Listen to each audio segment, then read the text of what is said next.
Olá, muito boa tarde, sejam todos muito bem-vindos a essa live. Você que vai ver agora ao vivo, você que vai ver depois. Hoje vamos falar sobre os 7 principais sintomas de uma pessoa que sofre abandono ou rejeição na infância, na adolescência e que carregam esses sintomas para a vida.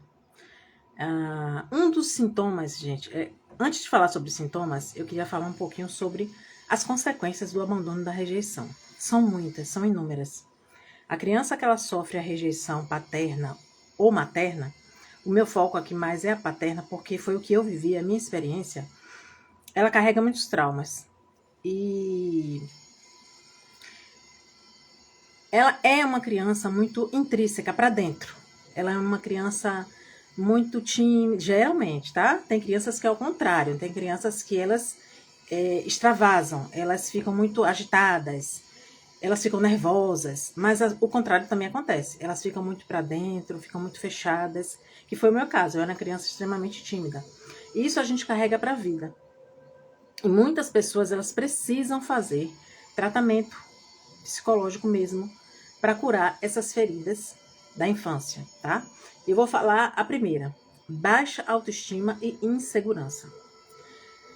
Existem muitas mulheres, muitas mesmo, que têm baixa autoestima, são inseguras, não conseguem ter amor próprio, não conseguem ter segurança em si.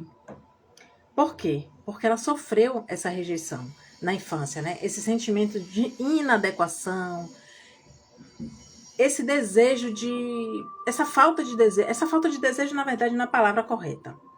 Essa falta de comprometimento consigo, falta de amor próprio, falta de se reconhecer. Esse sentimento, essa falta de pertencimento em si mesma e na sociedade também. Mas essa falta, essa carência, essa falta de amor próprio. É a mulher que acha que ela nunca consegue, que olha para a vida das outras e diz, nossa, a vida da outra é assim, é melhor que a minha, eu queria ter essa vida. Ela se sente inferior às outras pessoas, né? Até a questão que a gente tem batido muito na tecla nas redes sociais é você olhar a grama do vizinho, achar que a vida das outras pessoas são perfeitas e a sua não é. Então, as pessoas que sofreram abandono ou rejeição na infância, elas têm sim baixa autoestima, insegurança, é um dos sinais. Pode ser que ela tenha, pode ser que não, mas provavelmente tem, né? Ela tem dificuldade de reconhecer suas próprias capacidades, seu valor próprio. E, infelizmente, isso afeta grande parte das pessoas na sociedade, principalmente as mulheres. Segundo, medo do abandono e da rejeição de outras pessoas. Por exemplo, ela se apega excessivamente aos relacionamentos. E aí eu já entro em um dos sintomas, que é o relacionamento abusivo. Conviver com homens, ou mulheres também, né, no caso dos homens, que são abusivos. Por que elas ficam nesses relacionamentos? Porque elas têm medo de sofrer a mesma dor da rejeição que ela sofreu lá atrás. Então elas permanecem nesses relacionamentos abusivos com apego excessivo a essas pessoas. Por quê? Porque ela não quer perder novamente, ela não quer ser rejeitada novamente. Então, por medo da rejeição, ela tem esse apego excessivo às pessoas pelo medo do abandono. Isso acontece também não só no âmbito emocional, mas também no trabalho, por exemplo. Às vezes a pessoa não está satisfeita no emprego, não está satisfeita no trabalho, não está satisfeita na igreja, não está satisfeita... Quando eu falo igreja, é templo, tá? Às vezes, talvez ela quer mudar de outro templo, ela quer mudar de trabalho, ela quer ter uma nova profissão, mas o medo da rejeição das pessoas faz com que ela trave. Então, muitas das vezes, só de imaginar que as pessoas vão rejeitar, que as pessoas vão falar, a pessoa trava e, por conta dessa necessidade de aprovação do outro, pelo medo da rejeição, que é um trauma que a pessoa já tem, que ela já carrega, ela deixa de fazer o que ela gostaria de fazer. O terceiro sintoma, eu tô com uma pesquinha aqui no meu computador, tá, gente? Por isso que eu tô olhando pra lá, porque também não tem como eu gravar tudo na minha cabeça. É dificuldade em estabelecer e manter relacionamentos saudáveis. Foi o que eu falei anteriormente. Ela tem dificuldade de manter um relacionamento saudável. Por quê? Ela tem medo de se abrir emocionalmente para as pessoas. Por quê? Se eu me abro, se eu me entrego a esse relacionamento, a consequência disso é o abandono e a rejeição. Porque lá atrás, eu me abri com meu pai, eu amei, e ainda assim ele me abandonou. Foi o amor da minha vida e ele me abandonou. Então, se eu me abro, se eu me entrego para essa pessoa, isso quando eu falo, gente, às vezes é até consciente mesmo, a pessoa pensa, mas geralmente é inconsciente. Se eu me abro demais para um relacionamento, essa pessoa vai me deixar. Porque lá atrás, quando eu amei muito, pai, mãe, que são as figuras importantes da nossa infância, ou cuidadores também, essa pessoa me rejeitou e me abandonou. Então, ela tem a tendência de se envolver em relacionamentos tóxicos. Foi o que eu falei lá no começo. Essas pessoas têm tendência de se envolver com pessoas tóxicas, repetindo padrões disfuncionais sempre. Sabe aquela pessoa que diz assim, eu tenho dedo podre, eu não arranjo nenhum homem que preste, não tem relacionamento bom nenhum, eu só arranjo um homem assim, assado? Não é. É porque inconscientemente você quer se sentir rejeitada. Você não quer, mas quer. Não sei se deu para entender. Você não quer sentir a dor, mas é algo que te é cômodo. Você já está acostumada com aquela situação. Você já está acostumada em viver nesses relacionamentos tóxicos. Você não quer, mas aquela dor já é costume ser. Você já está acostumada a sentir.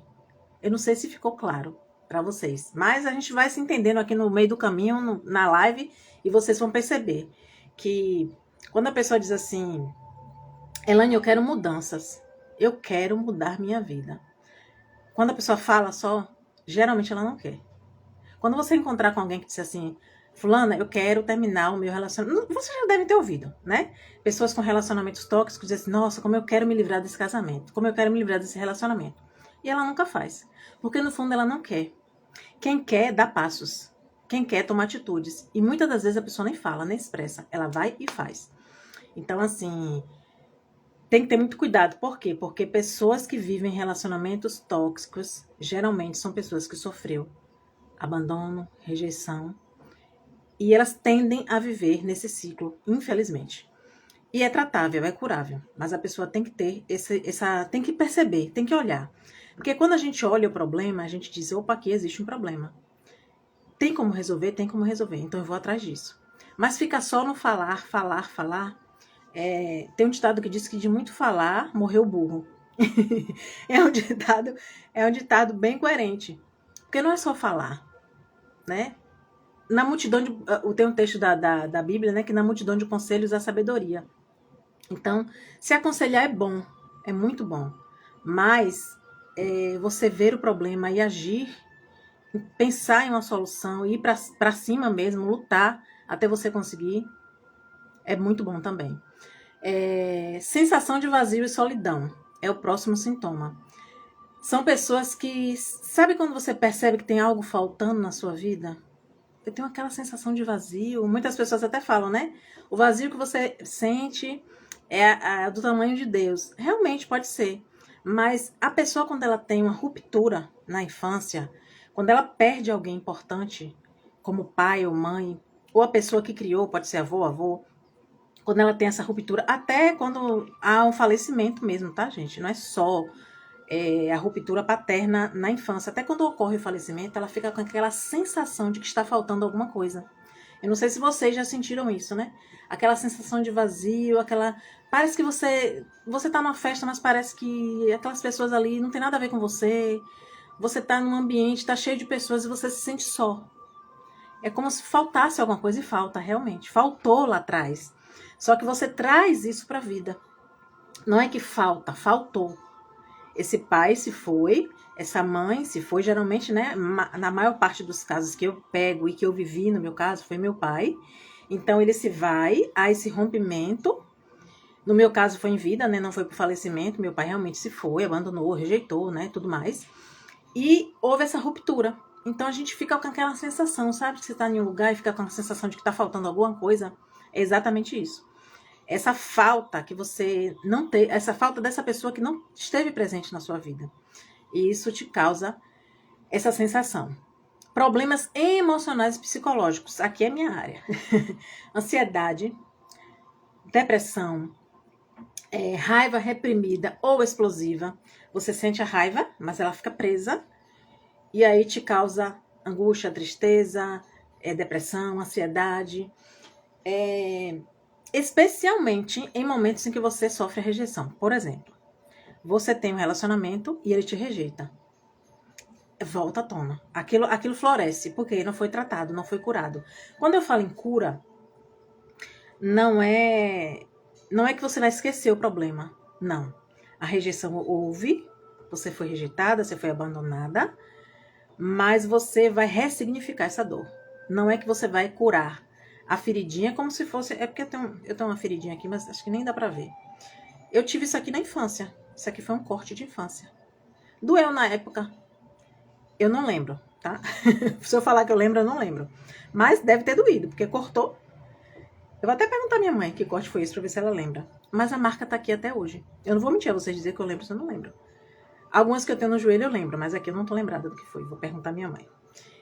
Provavelmente ela deve lembrar. Mas a cicatriz fica, gente. É impossível a gente esquecer o passado. Mesmo você fazendo hipnose, tem pessoas que gostam dessa vertente, não é a minha, de hipnose, mas tem pessoas que vão para esse lado, não vai esquecer. Porque quando o cérebro registra uma emoção muito forte, ele tende a guardar aquilo para quê? Para te proteger de novas emoções como aquela, para você não sofrer novamente. Então, pense comigo, quando você passa por um problema de família, por exemplo, uma tia, uma prima, um pai, uma mãe, um irmão te disse alguma coisa que te machucou. Qual a tendência? Sempre lembrar dessa dor, das palavras. Mas se você está em um momento descontraído, está rindo, contando piada, você tende a não lembrar, porque foi um momento de descontração. Mas quando há uma dor, quando há uma ferida, a nossa tendência é lembrar. Então, o que é que acontece? A ressignificação. Foi o que aconteceu comigo. Por isso que eu tenho propriedade, tenho autoridade para falar com vocês. Porque eu ressignifiquei essa dor. Foi fácil? Não. Eu levei anos e muitos anos. Eu achava que eu estava curada e não estava. E tome-lhe tratamento. E passei por muitos processos de autoconhecimento para chegar a ressignificar. Tanto que quando eu reencontrei meu pai, foi assim, tranquilo, foi normal. Eu achei que eu ia chorar, que eu ia ficar emocionada, ou ia ficar com muita ira, dos dois um. Eu digo, bom, ou eu vou chorar muito, ou eu vou ficar muito irritada com ele, vou dizer um monte de coisa, não. Foi completamente ao contrário do que tudo que eu imaginei. Foi bem tranquilo, foi como se eu estivesse encontrando uma pessoa que eu não via há muito tempo, e que a gente falou sobre alguns assuntos, ele contou algumas histórias dele do passado, né? Geralmente a pessoa que tem mais idade, ela fala bastante. E eu, como boa ouvinte que sou, eu gosto de ouvir, sempre gostei. E terapeuta também, então eu fiquei ouvindo ele contar as histórias do passado, né? Lembrei de algumas coisas também, é natural a gente lembrar. Mas foi bem tranquilo, não foi nada assim, né? Que fosse... Que as pessoas achavam que seria, ou até eu mesma, né? Achei que seria. Mas não. Outro sintoma, nosso penúltimo, autossabotagem e dificuldade de aceitar amor.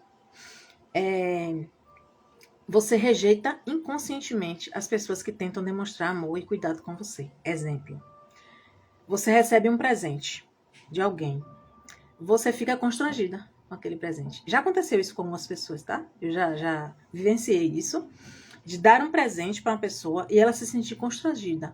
Não porque é presente de valor ou de menos valor. Não é. É que a pessoa ela não se sente merecedora de receber aquele presente. E não é nada consciente. É inconsciente. Eu não sei se você já passou pela experiência de uma pessoa fazer aniversário, ela disse assim, olha, eu não quero presente. Não precisa me trazer nada. Ela está rejeitando o seu presente porque ela não se sente merecedora. Não é que ela não vai gostar do presente. No fundo vai. Mas ela não se sente merecedora daquele presente. Porque ela já teve aquele trauma de amar, de receber, mas de levar embora. Então, a tendência é ela não aceitar. Procrastinação e boicote nas áreas importantes da vida. Então, assim, ela se auto-sabota. Ela vive procrastinando. Foi algo que aconteceu muito comigo. Muito mesmo. Não tenho vergonha de falar. Não tenho problema nenhum em falar disso. Porque eu acredito que muita gente vive isso. A autossabotagem e a procrastinação. E é muito dolorido para quem vive a procrastinação, para quem vive a autossabotagem, porque ela acha que o problema é dela. Na verdade é, mas não é algo que ela deseja. Tem pessoas que são preguiçosas de natureza? Tem, gente. Tem gente pra tudo. Mas tem pessoas que elas sabem que não é, aquilo não é o natural dela. Nossa, porque eu não consigo fazer o que precisa ser feito? Porque eu não consigo ler esse livro até o final? Porque eu não consigo acordar cedo? Porque eu não consigo concluir um curso? Porque eu não consigo. É uma pessoa que ela vive se cobrando. Isso causa o quê? Ansiedade. Isso causa depressão. Isso causa frustração. Mas o que a gente precisa entender é que essa dor vem do passado. Ela se auto-sabota. Porque se eu der o meu melhor, as pessoas vão me rejeitar, as pessoas vão me abandonar.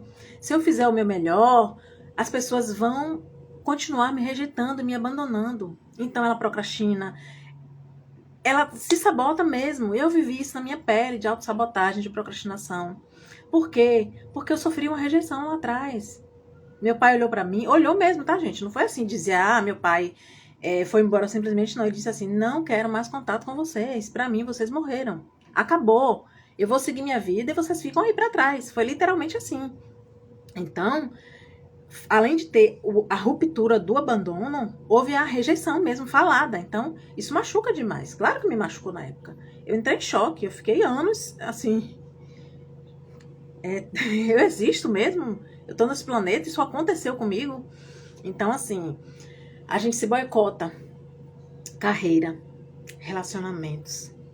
Você tá com um relacionamento, daqui a pouco você não quer mais aquele relacionamento. Antes que ele termine comigo, antes que ele termine e me rejeite, eu vou lá e rejeito. Antes que esse patrão me bote pra fora, eu vou embora. Isso aconteceu comigo. Eu já tive relacionamento de terminar e eu nem sabia porque eu tava terminando. Gente, não aconteceu nada. A pessoa não me fez nada. Qualquer coisinha assim, uma gotinha. Eu finalizei o relacionamento. E trabalho também já fiz isso. Quando eu tinha a sensação de que eu ia embora, eu dizia, não, antes que me bote eu vou. E aí eu ia. E eu não entendia por que eu era assim. E aí com o amadurecimento, com o autoconhecimento, eu fui perceber que foi por conta do trauma que eu sofri lá atrás. Essa aqui muita gente tem.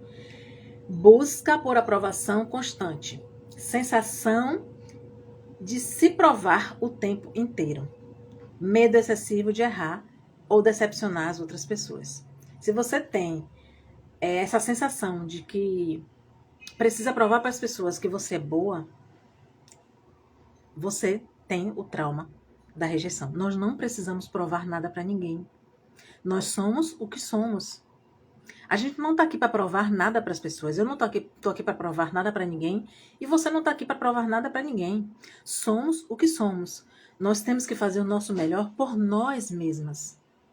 Eu tenho que fazer o melhor por mim. Porque quando o nosso boletim chega no final do mês, quem vai pagar? Não somos nós. No caso de quem é casada, marido e mulher, os dois juntos ali vão resolver os problemas da casa. Então a gente não precisa provar nada para ninguém. Mas por conta dessa rejeição, desse abandono, a gente tem essa sensação de que precisa provar que é bom, de que precisa provar que é legal.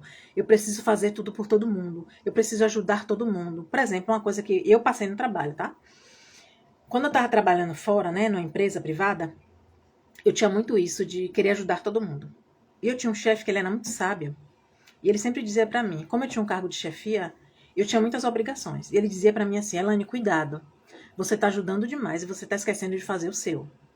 Cuidado. Ele sempre falava isso pra mim. Aí eu dizia, chefe, que eu chamava e brincava assim com ele, chefe, é meu jeito. Mas não era, gente. Era querer ser aprovada. Não querer que as pessoas falassem que eu era ruim, que eu era má, que eu não prestava. Nossa, Elane não ajuda ninguém. Não, eu queria ser aprovada. Então, eu não sabia dizer não. E nós que passamos por esse processo de rejeição, temos essa tendência de não conseguir dizer não às pessoas. Nós precisamos aprender a falar não. Porque todo não que você diz para si, todo não que você diz para o outro, você diz um sim para você. E do contrário também é verdade. Todo sim que você diz para o outro é um não que você diz para você. Então, toda vez que eu dizia sim para as pessoas do meu trabalho ou da família, eu dizia não para mim e me prejudicava. E quantas vezes eu tive que trabalhar até mais tarde, quantas vezes eu tive que levar trabalho para casa, porque eu disse sim para o outro e não para mim. Então, a gente que sofreu trauma de rejeição, ou vocês que estão aí do outro lado que sofrem esse trauma, observem se vocês não têm um sim excessivo. Não consegue falar que não pode nesse momento. Gente, se você pode, vá, faça. Mas se você diz um sim que vai te atrapalhar, isso não é saudável. Nem para o outro, nem para você. Você sabia que as pessoas que sabem dizer não, elas são mais respeitadas do que as que dizem sim? No começo vai chocar. Eu vivi isso. Quando eu comecei a trabalhar essa questão do não, eu ficava assim, poxa, o que, é que essa pessoa vai pensar? Eu ficava dentro de mim, né? Nossa. Ficava aquele questionamento dentro de mim. Mas eu dizia assim, não, eu preciso ser firme. E eu percebi que com o passar do tempo, as pessoas passaram a me respeitar. Agora não, agora ela não pode atender, agora ela está no horário de trabalho dela. Porque por mais que eu trabalhe online, é um trabalho. Por mais que a gente trabalhe online, é um trabalho. As pessoas precisam nos respeitar. Então eu comecei a impor limites, ó. O WhatsApp eu só posso responder depois de tal horário. Até tal horário eu não posso responder. Por quê? Porque eu estou em horário de trabalho. E muitas pessoas demoraram, tá? Para entender que eu estava no meu momento de trabalho e ligavam, mandavam mensagem. E eu firme. Se for urgente demais, me ligue. Mas se mandar mensagem, só vou responder a partir de tal horário. Então, assim, foi difícil no começo. Para mim também, tá? Não foi fácil, não. Mas eu aprendi a impor limite nas pessoas. Não só de trabalho, mas de família também. Muitas vezes nosso familiar, ele quer para ontem. Ele te pede uma solução de um problema e ele quer que você resolva. Tem uma pessoa mesmo que eu conheço, que eu não vou falar nomes aqui, né? Porque é chato.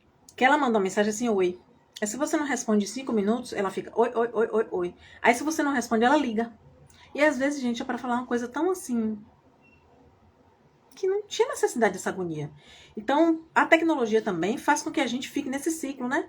As pessoas querem respostas rápidas. A gente entra na internet, os vídeos são rápidos, né? A dopamina tá ali no cérebro e você passa o vídeo e você fica ali dopaminada. É como se fosse uma droga mesmo. E hoje as pessoas no WhatsApp, elas estão assim também. Elas querem respostas rápidas. E a gente precisa aprender a frear essas pessoas e dizer não. Então, quem sofre da rejeição ou do abandono, quem tem esse trauma, ela tem muita dificuldade de dizer não. E você vai ter dificuldade de dizer não. Mas você precisa se manter firme e dizer não, calma, eu posso resolver seu problema. Tal dia, tal hora. Você pode esperar? Não pode, então veja com outra pessoa. E é isso, gente.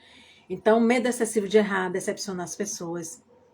Então, cuidado, né, com esse medo excessivo.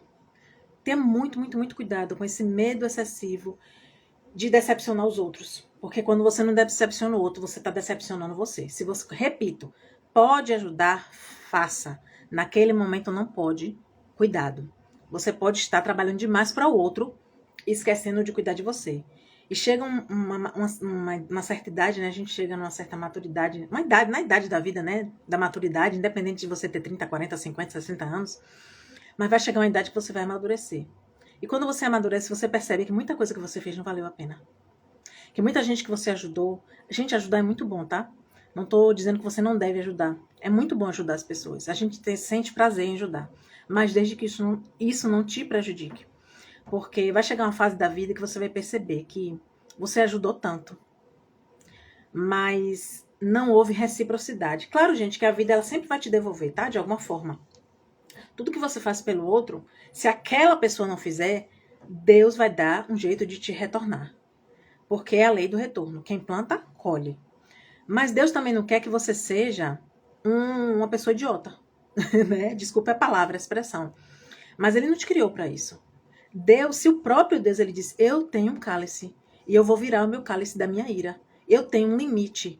Nós também temos. Então, cuidado em você querer fazer demais e perceber lá na frente que todo o sacrifício que você fez, que você deixou de olhar para você, que você deixou de cuidar de você, da sua casa, da sua família, dos seus filhos, do seu trabalho, de crescer profissionalmente, de ter melhor salário, de ser uma profissional de excelência, de ser uma serva de Deus de excelência, né, para quem é cristão aqui, como eu, de tanto fazer para o outro, de tanto ajudar o outro, de tanto estender a mão para o outro. Precisa existir um equilíbrio. A gente pode fazer, precisa fazer, é muito bom. Mas desde que isso não te prejudique. Então, olhe para dentro de você. Eu sempre gosto no final de fazer essas reflexões. Eu vou praticar bem isso com vocês, né? Para quem fica até o final. Olhe para dentro de você. Pare um minuto e pense. Eu sofri trauma na minha infância? Eu fui rejeitada, fui abandonada? Pense, vá para o seu passado. Às vezes, gente, o pai e a mãe, ele é presente, mas ao mesmo tempo é ausente. Eu sempre falo isso aqui. não foram pais presentes, né? Criaram, educaram da maneira como eles puderam, mas não eram pessoas presentes na vida. Então, olhe para o seu passado, reflita, pense. Tente lembrar de algum momento em que você se sentiu abandonada, que você se sentiu rejeitada pelas pessoas que foram pessoas importantes na sua vida. E quando você fizer essa autoanálise, perceba dentro do seu coração desses 7 sinais que eu falei para você. Se pelo menos 4 ou 5 você tiver, a grande chance desse trauma está aí, enraizado em você. E você precisa se libertar disso. Você precisa se libertar dessa dor, desse sentimento, porque nós somos regidos 90% pelo nosso inconsciente, 99%, né? Pelo nosso inconsciente. E ele rege realmente a nossa vida. E se você não cuidar dessa dor, desse trauma, desse abandono, dessa rejeição, infelizmente, você vai ser a pessoa que vai viver relacionamentos tóxicos, vai ter baixa autoestima, vai ter dificuldade de dizer não. Enfim, tudo isso que eu falei aqui pra você. Quem pegou no finalzinho, volta pro começo para ver os 7 sintomas de uma pessoa que sofre rejeição, abandono, ansiedade. Muita gente hoje com transtorno de ansiedade. E nem sequer se dá conta de que o problema está na rejeição, no abandono, né? Paterno, materno, familiar. Então, assim, gente, olha para você, faz essa autoanálise. Elaine, eu percebi que eu fui abandonada, eu fui rejeitada. Talvez não assim literalmente como você me contou a sua história, mas houve sim uma rejeição. Eu tenho esses sintomas. Olha e começa a ver a dor, ver o sintoma, ver a ferida. Porque quando a gente olha, a gente percebe. Quando a gente percebe, a gente toma uma atitude. E você precisa tomar uma atitude, porque senão a sua vida vai continuar nesses ciclos e você nunca vai conseguir romper para aquilo que você deseja. Eu não sei se o seu problema é financeiro, se é sentimental, se é profissional, eu não sei. Se é religioso, se é espiritual, se é físico, de repente você está aí do outro lado e você quer emagrecer. E você quer ganhar corpo físico. Tem pessoas que são magras demais, elas querem ganhar. Ter um físico, né? Mas massa muscular. Eu não sei qual é o seu problema, mas olha para a sua dor e veja se o seu problema não está interligado com a sua dor. Tá bom, gente? Eu espero de coração mesmo que essa live tenha ajudado vocês. Toda segunda, quarta e sexta eu tô aqui. Eu quero fazer meio-dia, tá? Esses últimos dias não consegui por alguns problemas que eu tive, mas fé em Deus vai dar tudo certo. Estamos em período de teste, eu estou retomando as lives aqui com vocês. E tem muita coisa para trazer, muito tema bacana sobre essa questão do abandono, da rejeição. E eu tô aqui, tá? Se precisar de ajuda, me chama no direct, manda mensagem. Eu vou ter o maior prazer em contribuir, em te ajudar nessa questão, nesse entendimento, nesse autoconhecimento seu, tá? Um beijo no coração de vocês. Muito obrigada a vocês que ficaram até o final, a vocês que vão assistir depois. Um beijo no coração de vocês e até a próxima live. Um beijo. Tchau, tchau.